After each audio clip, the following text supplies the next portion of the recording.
Pernah nggak sih kalian ketemu dokter yang agak beda? Nah, di kampung ini ada dokter spesial yang bikin heboh satu RT. Dokternya berbulu oranye, gemuk menggemaskan, dengan dada putih dan kaki pendek yang lucu. Yap, namanya Oyin. Suatu pagi yang ramai di kampung, ada kehebohan. Ayam tetangga tiba-tiba batuk-batuk, nggak berhenti. Pemiliknya panik bukan main. Mondar-mandir sambil teriak, "Ayamku, ayamku!"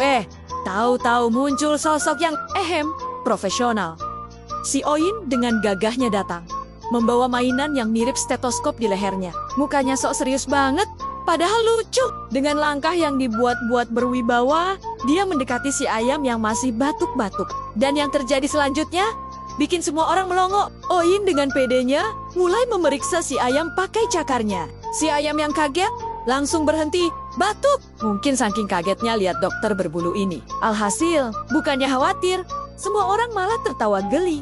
Tapi lihat deh, si Oyin duduk dengan bangga seolah baru aja nyelamatin nyawa pasien di UGD. Kalau pengen tahu kelucuan Oyin si dokter gadungan ini, selanjutnya jangan lupa like, komen, dan subscribe ya.